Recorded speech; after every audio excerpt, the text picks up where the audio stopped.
Bonjour à vous, bonjour à ceux qui se connectent là progressivement pour ce culte Facebook direct. Nous allons vraiment avoir un bon culte. Je vais commencer par prier.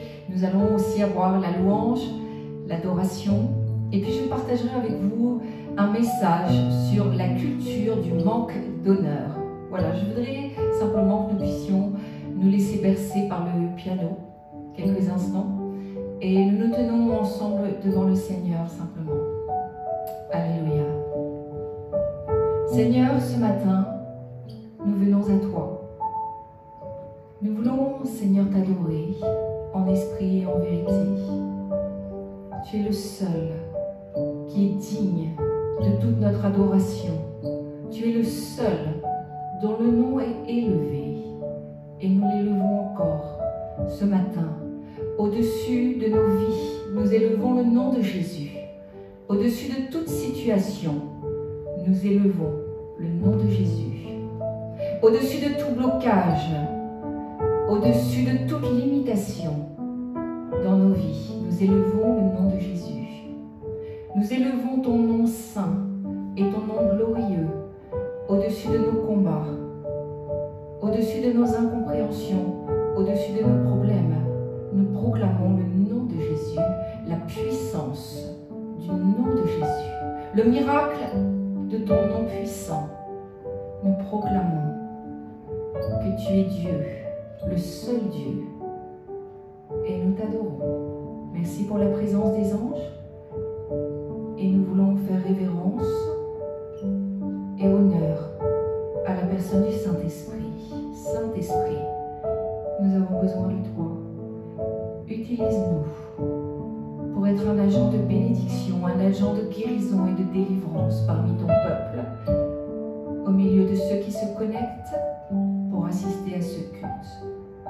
Merci pour la gloire qui descend dans cette habitation, qui descend au milieu de la louange. Saisis-toi de nous. Saisis-toi de nous.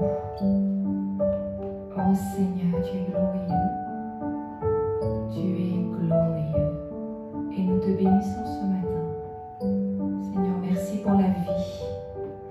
Merci pour la vie éternelle. Merci pour le Saint-Esprit.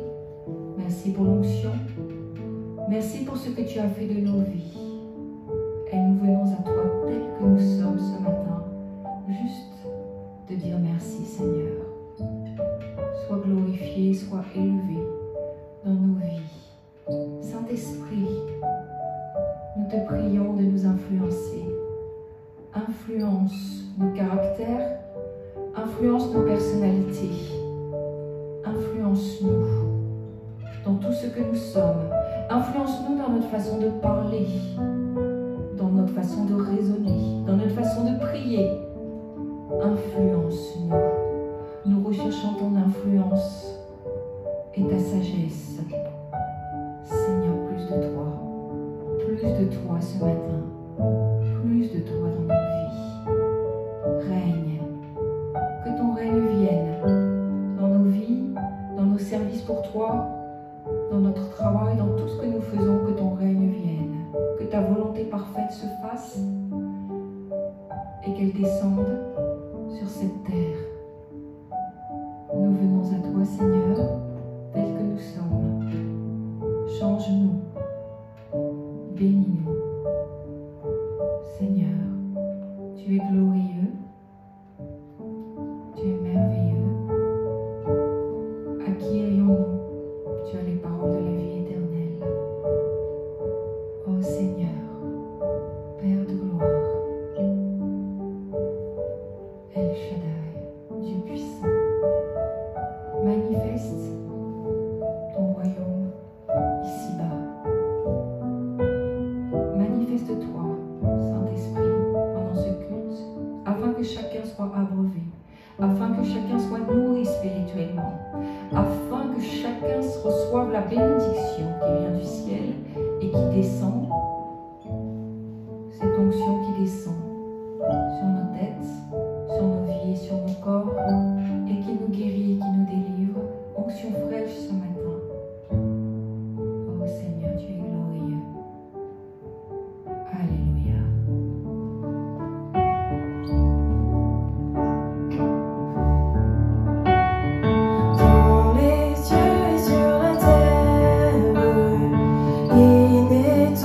nom plus doux, aucun que mon cœur préfère. Oh mon Dieu, Christ mort pour nous. Quel beau nom, quel beau nom, porte loin de l'éternel. Quel beau nom que celui d'Emmanuel. Quelque grand que soit un homme, qu'il soit prince ou qu'il soit roi, de quelque nom qu'on le nomme, Jésus est plus grand pour moi. Quel beau nom, porte loin de l'éternel. Quel beau nom, que celui d'Emmanuel. Dans les mots Jésus soulage, il guérit l'esprit froissé, il ranime le courage des cœurs les plus oppressés. Quel beau nom, porte loin de l'éternel. Quel beau nom, que celui d'Emmanuel.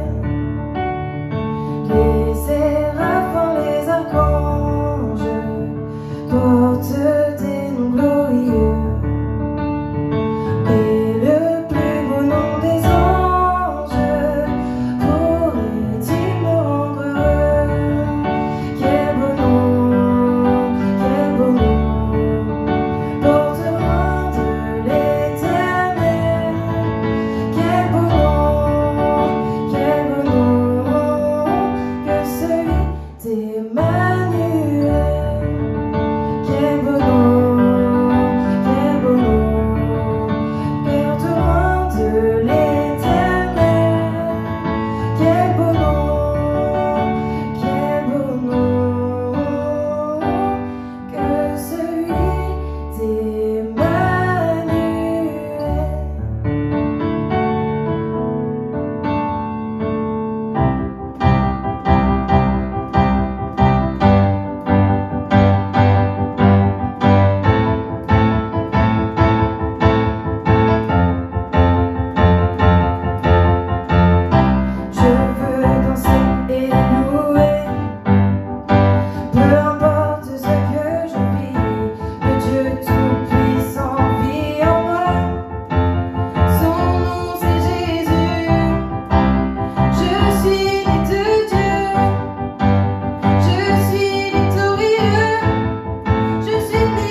louons le Père.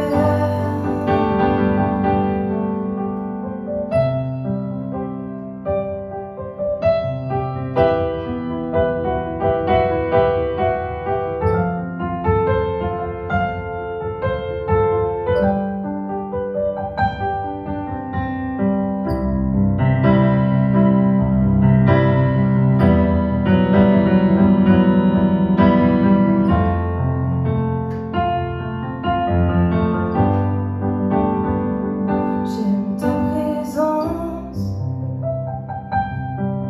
Jésus.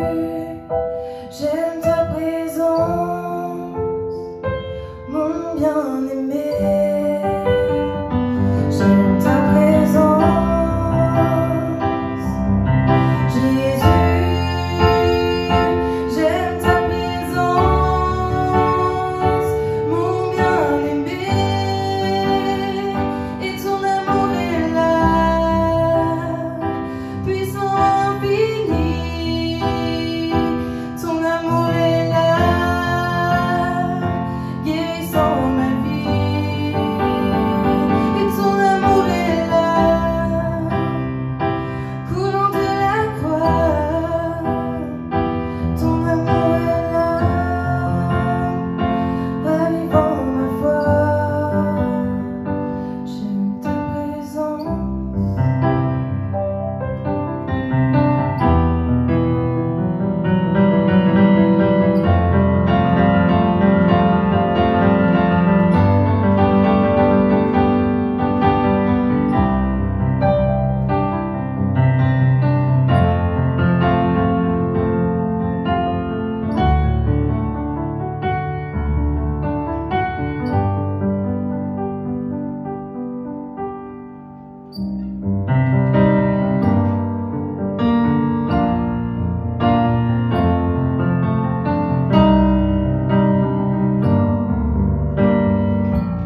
les écluses des cieux. Relâche ta gloire, relâche ta gloire. Seigneur, ouvre les écluses des cieux. Relâche ta gloire, relâche ta gloire. Relâche ta gloire. Nous voulons te voir. Nous avons soif de toi. Révèle-toi. Fais entendre ta voix. Relâche ta gloire. Seigneur, ouvre les écluses des cieux. Relâche ta gloire, relâche ta gloire. Seigneur, ouvre les écluses des cieux. Relâche ta gloire, relâche ta gloire. Relâche ta gloire. Nous voulons te voir. Nous avons soif de toi. Révèle-toi. Fais entendre ta voix. Relâche ta gloire. Relâche les miracles, relâche les prodiges, relâche les anges, relâche, nous voulons voir ta gloire. Relâche les miracles, relâche les prodiges, relâche les anges, relâche, nous voulons voir ta gloire. Seigneur, ouvre les écluses des cieux. Relâche ta gloire, relâche ta gloire. Seigneur, ouvre les écluses des cieux. Relâche ta gloire, relâche ta gloire. Relâche ta gloire. Nous voulons te voir. Nous avons soif de toi. Révèle-toi. Fais entendre ta voix. Relâche ta gloire.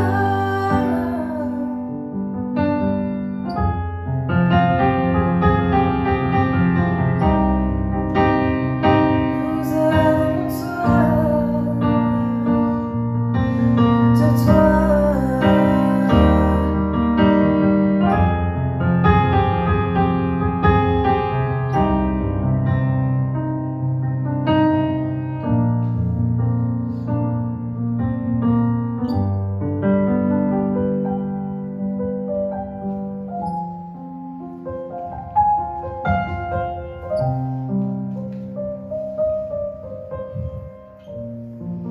Bienvenue à vous qui nous rejoignez sur ce culte en direct du Facebook. Je suis heureuse, nous célébrons aujourd'hui un culte sur les réseaux sociaux pour le réseau des églises Parole de Vie. Voilà, j'ai dit pour commencer ce culte que j'avais à cœur de partager avec vous une prédication dont le titre est « La culture du manque d'honneur ».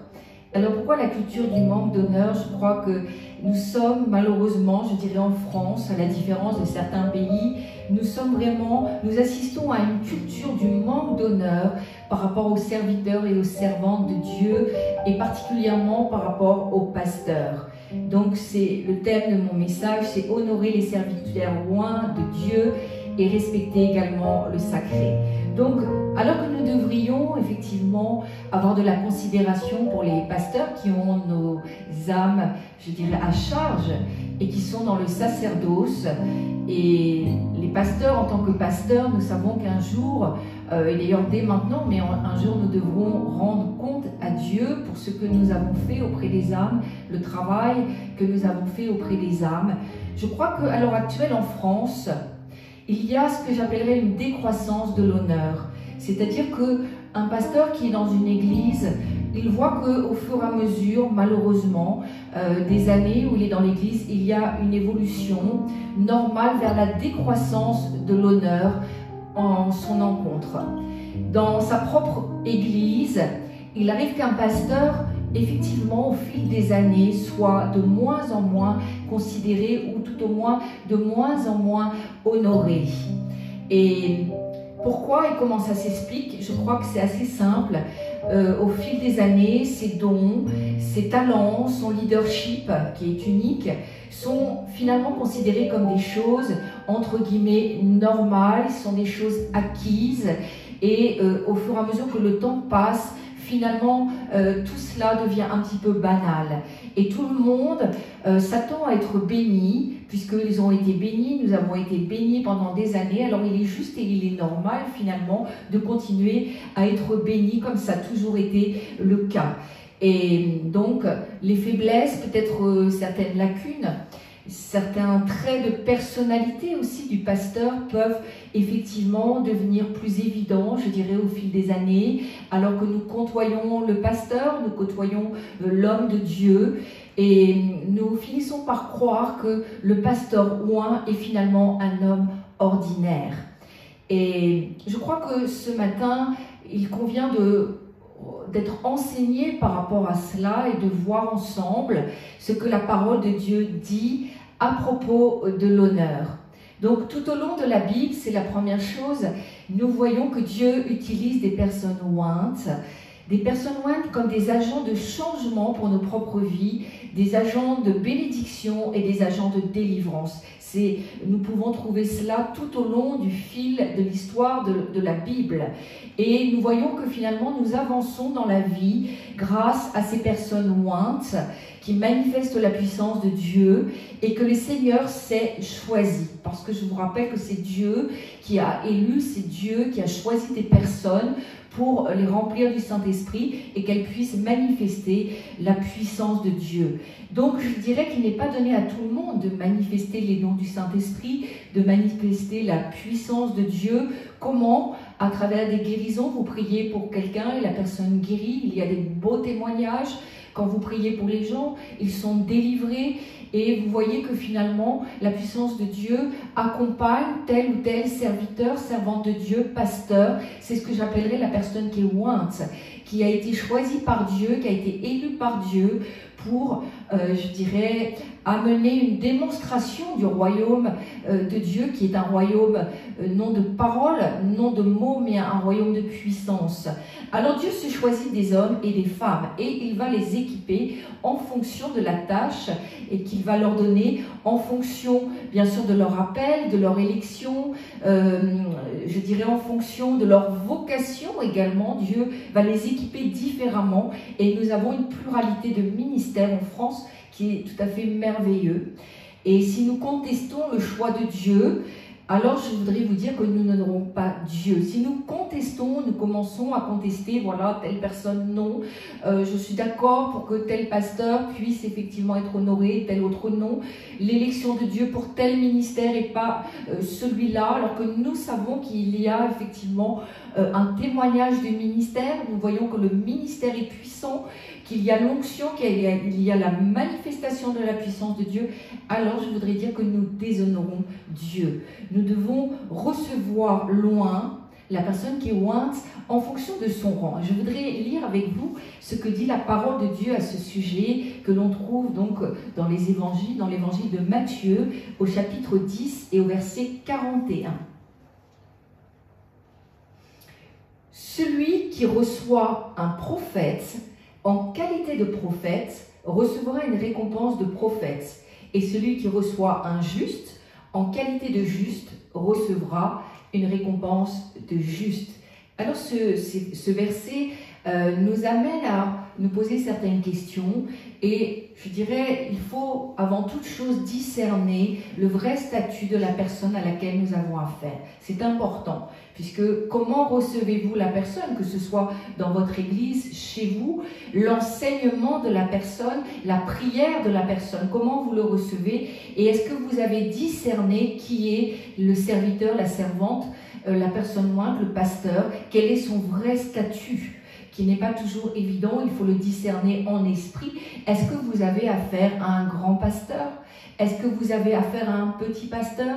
Est-ce que vous avez affaire à comment vous voyez ce pasteur sur l'estrade qui est en train de nourrir votre vie avec la parole de Dieu, est en train de vous guider année après année? Vous le voyez comment? Vous le voyez effectivement comme un grand pasteur, un homme loin, un homme honorable, respectable, un leadership?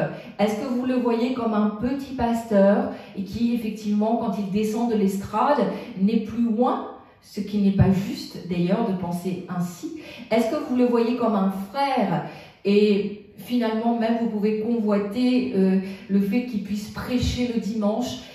Parce que tout ça c'est une attitude de cœur. Comment vous voyez la personne qui est en train de vous enseigner, la personne qui prie pour vous? Est-ce que vous recevez ce qu'elle veut vous donner, le message de Dieu, le don, le charisme? Est-ce que vous recevez en qualité de prophète, en qualité de pasteur, de grand pasteur, je l'ai déjà dit, simplement de frère, de sœur? C'est important. Comment vous vous adressez à lui et à elle?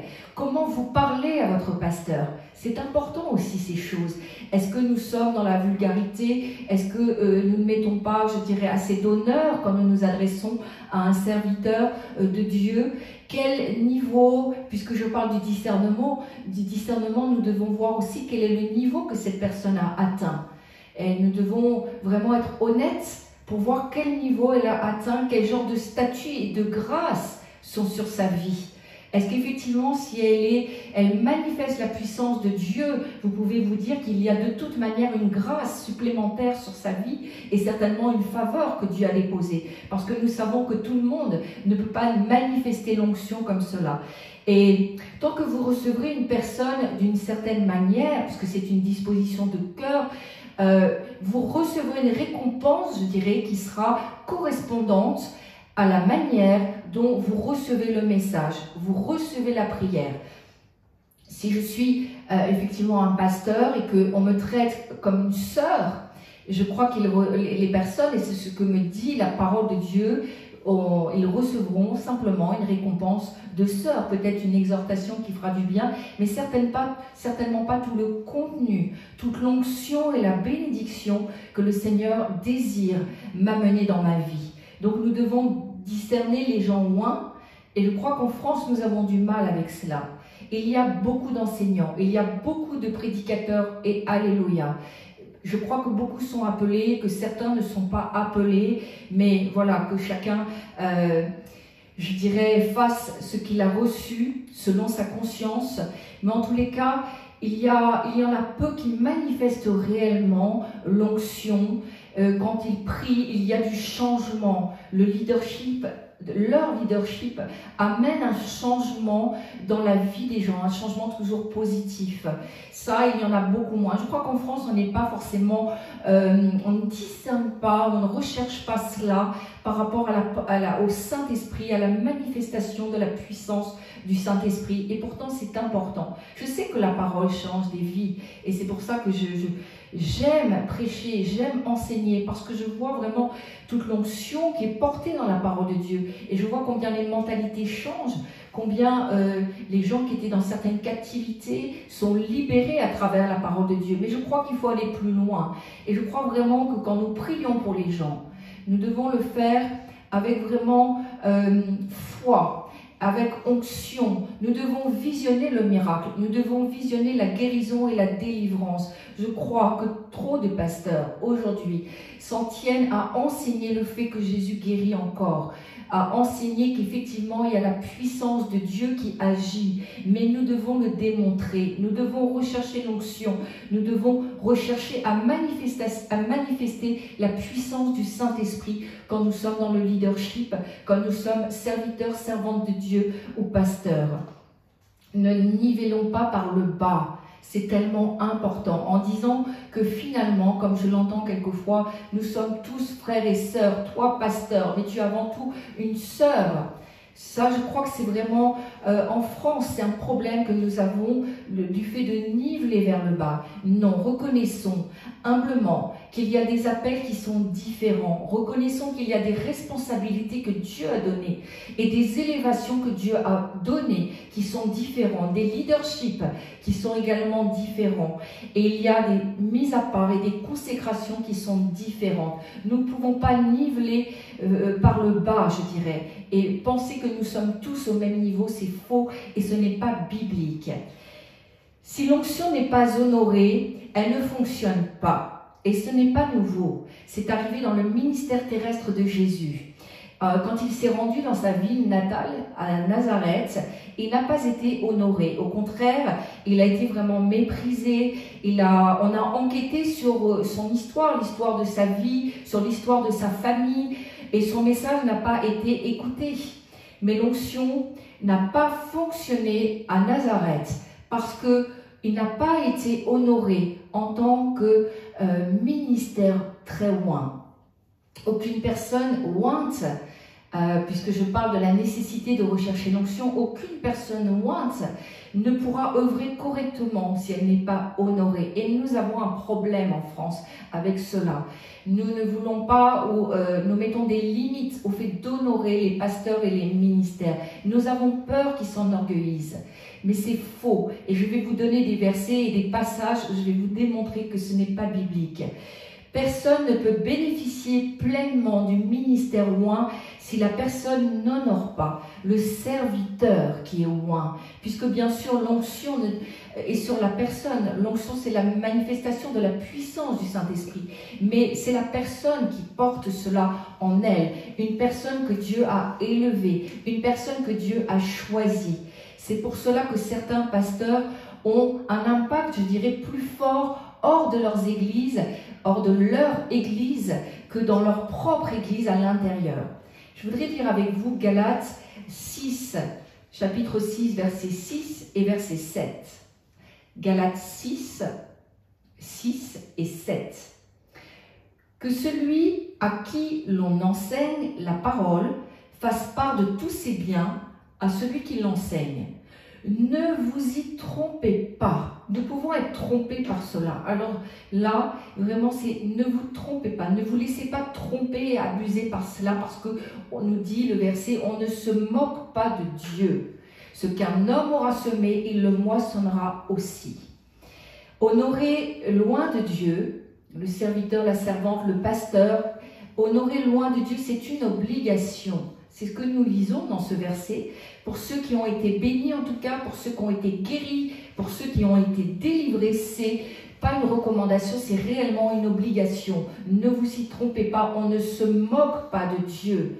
Et c'est très étonnant de voir qu'effectivement, la plus grande promesse de semaille et de récolte est liée à l'honneur. Et pas n'importe quel honneur, l'honneur dû au serviteur de Dieu, l'honneur dû au serviteur oint de Dieu, celui qui vous a enseigné, celui qui vous a nourri de la parole de Dieu, celui qui prêche pour vous, celui qui s'occupe de vous pendant des années, qui a souci de votre âme, qui est dans le sacerdoce jour et nuit, qui n'a pas de vacances, parce qu'être dans le sacerdoce, c'est pouvoir être disponible sans arrêt. Et donc, ce même pasteur qui s'est occupé de vous, qui vous a nourri, il doit être placé à un rang plus élevé. C'est sûr, plus élevé que certains ministères que vous allez voir une fois, qui vont venir peut-être 2 jours dans votre église, bien sûr qui sont loin, qui vont vous bénir. Mais je crois que nous devons donner un honneur particulier à ceux qui s'occupent de nous, à ceux qui ont charge de nos âmes toute l'année, à ceux qui, je dirais, semaine après semaine, mois après mois, prêchent, recherchent les révélations dans la parole de Dieu et nous guident aussi par rapport à nos décisions, etc. On ne peut pas considérer au même rang un ministère de passage et que bien sûr nous bénirons et à qui bien sûr nous donnerons une offrande d'amour parce que c'est nécessaire de bénir les ministères. Mais je crois que nous devons avoir un regard différent. Et dans notre cœur, il doit y avoir une place privilégiée pour ceux qui sont en leadership dans nos vies, dans nos églises. Je voudrais que nous puissions lire ensemble, c'est dans l'Ancien Testament, et c'est dans 2 Rois, au chapitre 4, au verset 8 à 17. Voilà, nous allons lire ensemble, si vous avez vos Bibles. 2 Rois chapitre 4, versets 8 à 17. Voilà ce qui est écrit. Un jour, Élisée passait par Sunem. Il y avait là une femme de distinction qui le pressa d'accepter à manger. Et toutes les fois qu'il passait, il se rendait chez elle pour manger. Elle dit à son mari, « Voici, je sais que cet homme qui passe toujours chez nous est un saint homme de Dieu. » Discernement. Faisons une petite chambre haute avec des murs et mettons-y pour lui un lit, une table, un siège et un chandelier afin qu'il s'y retire quand il viendra chez nous. Élisée, étant venu à Sunem, se retira dans sa chambre haute et y coucha. Il dit à Géasi, son serviteur, « Appelle cette Sunamite. » Géasi l'appela et elle se présenta devant lui. Et Élisée dit à Géasi, « Dis-lui, voici, tu nous as montré tout cet empressement. Que peut-on faire pour toi? Faut-il parler pour toi au roi ou au chef de l'armée ?» Elle répondit, « J'habite au milieu de mon peuple. » Et il dit, « Que faire pour elle ?» Géasi répondit, « Mais elle n'a point de fils et son mari est vieux. » Et il dit, « Appelle-la. » Géasi l'appela et elle se présenta à la porte. Élisée lui dit, « À cette même époque, l'année prochaine, tu embrasseras un fils. » Et elle dit, « Non, mon Seigneur, homme de Dieu, ne trompe pas ta servante. » Cette femme devint enceinte et elle enfanta un fils à la même époque, l'année suivante, comme Élisée lui avait dit. Merveilleuse histoire que cette histoire. Cette femme a pris le parti, elle a pris la décision et la bonne décision d'honorer l'homme de Dieu, le serviteur de Dieu. Elle a commencé, nous voyons dans cette histoire qu'elle a commencé à un niveau assez bas. Elle a commencé à l'honorer, je dirais, au niveau peut-être un des niveaux les plus bas, c'est-à-dire en lui offrant du pain et de la nourriture. Et puis ensuite, la Sunamite est passée à un niveau, je dirais, beaucoup plus élevé pour honorer loin de l'Éternel. Elle l'a fait en lui faisant une chambre haute, nous dit la parole, et en meublant cette chambre haute, elle lui a rendu hommage à un niveau vraiment supérieur, en rendant sa vie confortable. Oui, je voudrais vous dire, béni soit ceux qui rendent notre vie et nos vies confortables. Béni soit ceux qui rendent nos ministères confortables et qui n'apportent pas toujours des problèmes et des doléances. Oh, nous pouvons et nous avons besoin d'être à l'aise dans le ministère pour exercer pleinement le ministère et dégager vraiment l'onction et toute la pleine bénédiction. Donc la Sunamite est passée à un niveau beaucoup plus élevé pour bénir loin de l'Éternel. Et nous voyons que la puissance de Dieu a été provoquée après qu'il eût été honoré par cette femme, par cette Sunamite. Et c'est vraiment une leçon pour nous encore aujourd'hui. Élisée n'a pas demandé ce dont cette femme avait besoin au moment où il a mangé et où il a bu. Ça a été mentionné après dans cette histoire, au moment après que cette femme lui a fait sa chambre et qu'il a dormi dans la chambre et qu'il a peut-être profité de la bougie le soir, de la table et de la chaise, d'un minimum de confort. Et tout cela lui a été agréable, vous voyez. Et la Sunamite a reçu la grande bénédiction d'une grossesse, même si son mari était un vieil homme, puisque nous voyons que la dure réalité de la vieillesse de son mari est mentionnée comme un obstacle, je dirais, naturel au rêve de cette femme qui était d'avoir un enfant. Et vous savez, une fois que l'onction a été honorée, une fois que le serviteur, la servante a été honorée, que vous lui avez mis un endroit, vous l'avez mis dans une position confortable pour exercer le ministère, alors il n'y a rien d'impossible à Dieu. Je voudrais, parce que certains vont peut-être me dire oui, mais c'était dans l'Ancien Testament, je voudrais vous entraîner maintenant dans le Nouveau Testament. Nous allons lire dans l'Évangile de Marc, au chapitre 3 et au verset 3 à 9. Donc, Marc, Évangile de Marc, au chapitre 3, au verset 3 à 9. Voilà ce qui est écrit. Comme Jésus était à Béthanie, dans la maison de Simon le lépreux, une femme entra, pendant qu'il se trouvait à table. Elle tenait un vase d'albâtre qui renfermait un parfum de nard pur de grand prix. Et, ayant rompu le vase, elle répandit le parfum sur la tête de Jésus. Quelques-uns exprimèrent entre eux leur indignation. À quoi bon perdre ce parfum? On aurait pu le vendre plus de 300 deniers et le donner aux pauvres. Et ils s'irritaient contre cette femme. Mais Jésus dit, laissez-la. Pourquoi lui faites-vous de la peine? Elle a fait une bonne action à mon égard. Car vous avez toujours les pauvres avec vous, et vous pouvez leur faire du bien quand vous voulez, mais vous ne m'avez pas toujours. Elle a fait ce qu'elle a pu, elle a d'avance embaumé mon corps pour la sépulture. Il est question dans ce passage de l'honneur et de la prière. Et je voudrais saluer fraternellement le peuple africain, parce que c'est vrai que naturellement, les Africains sont dans l'honneur et ils savent rendre l'honneur au ministère loin beaucoup plus que les Européens, je dirais. Et ce sont aussi également des gens de prière. Je voudrais, pendant ce culte, leur rendre hommage. Cette histoire que nous venons de lire, elle comporte plusieurs points importants sur lesquels je vais revenir. La première chose que nous apprenons, c'est qu'une grande dépense a été faite pour le ministère terrestre de Jésus. Et pourtant, Jésus a reçu et a accepté cette grande dépense. C'est, je dirais, quelquefois un peu la question, est-ce que nous pouvons dépenser de l'argent pour les ministères loin, puisque le ministère de Jésus était très loin.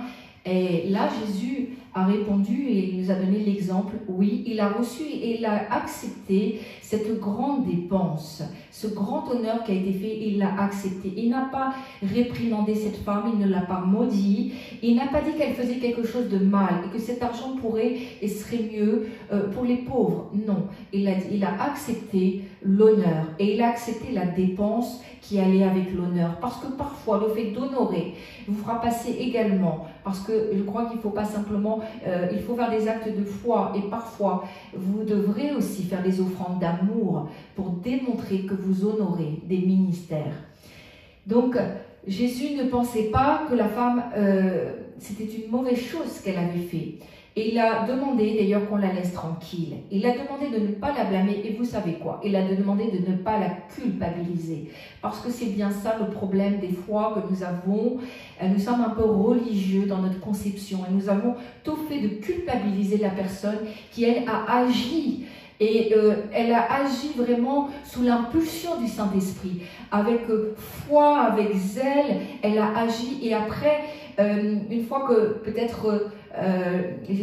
comment dire, après on peut douter aussi, on se dit mais est-ce que finalement c'était pas émotionnel cette affaire-là? Mais Jésus est en train de lui dire non, ne la culpabilisez pas parce que moi je suis d'accord avec ce qu'elle a fait, elle n'a pas fait une mauvaise chose.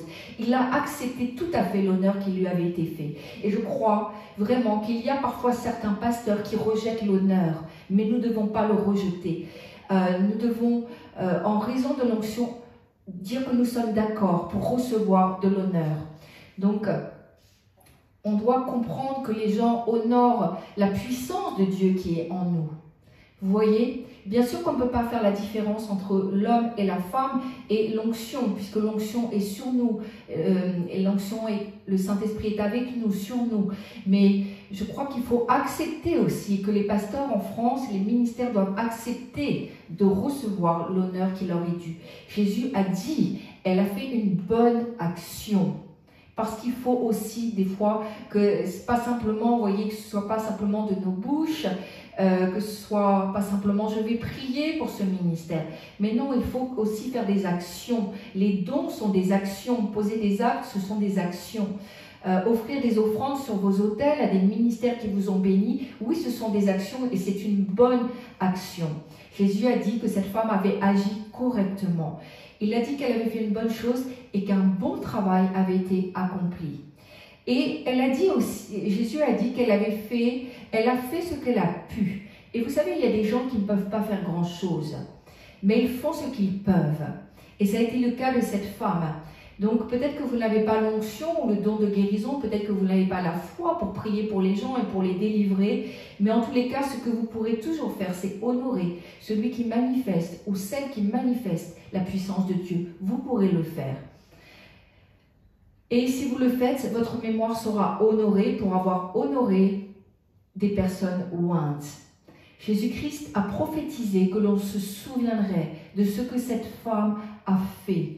Et là, Jésus a conservé le souvenir de la femme qui l'avait honorée, qui avait honoré sa propre vie. Il a dit que son souvenir, le souvenir de cette femme, serait présent partout où les évangiles seraient prêchés. Et aujourd'hui, les paroles de Jésus sont accomplies.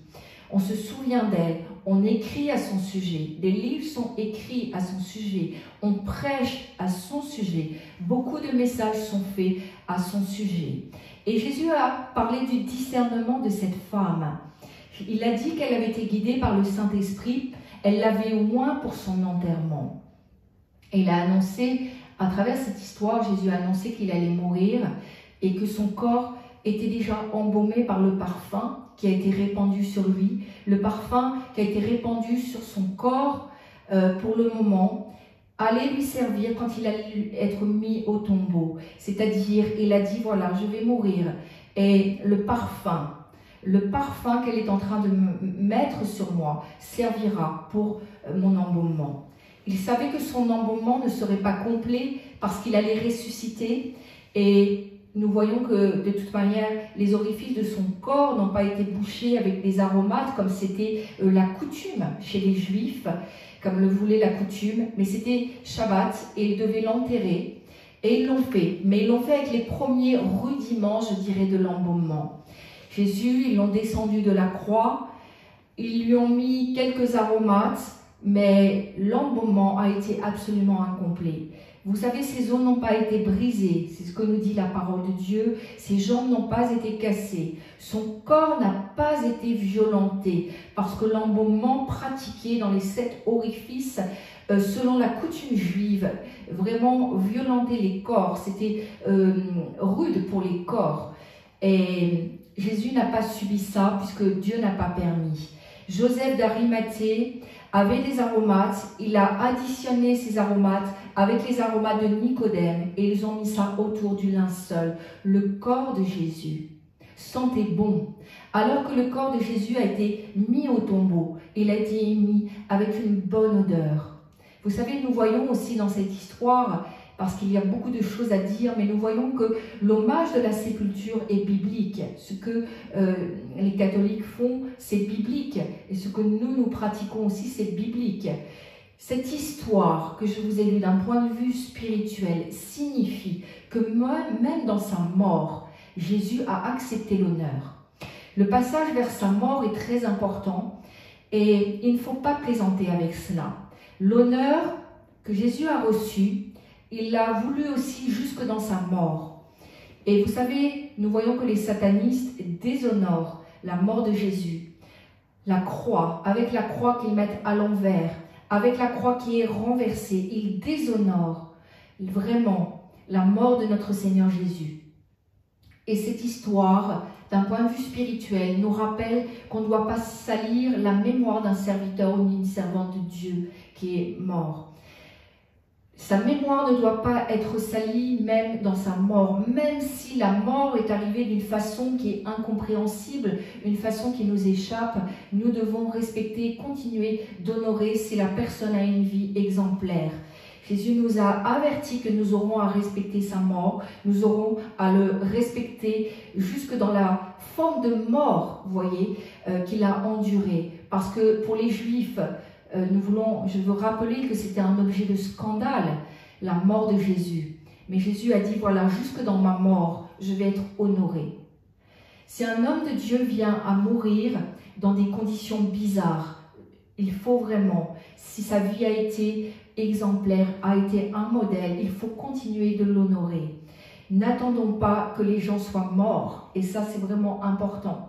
N'attendons pas que les gens soient morts pour les bénir. N'attendons pas que les ministères loin soient éteints, que les gens aient disparu pour les bénir. Il faut le faire de leur vivant. C'est tellement important. Cette culture de l'honneur, c'est du vivant de la personne. Nous avons tendance des fois à idolâtrer un ministère qui est éteint, qui est mort. Vous voyez, non, il faut le faire du vivant des ministères. Parce que nous ne savons pas à quel moment ils vont nous quitter. Nous ne savons pas s'ils ne vont pas nous quitter bientôt. Et ça a été le cas de Jésus quand il a annoncé cela.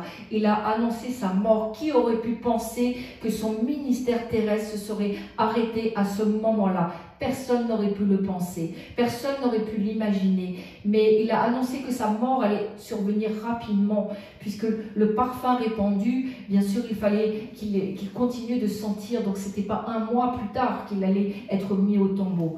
On doit tout recevoir de notre vivant. Si vous avez à cœur de bénir, si vous avez à cœur d'honorer ceux qui s'occupent année après année de vos âmes, ceux qui vous ont peut-être empêché des erreurs, ceux qui vous ont délivré, ceux qui vous ont guéri, je vous en prie, bénissez-les de leur vivant. Parce qu'il est juste, nous a dit Jésus, d'honorer la personne ointe. Ce n'est pas un signe de luxe, non, ce n'est pas un signe d'opulence, ce n'est pas un signe d'extravagance.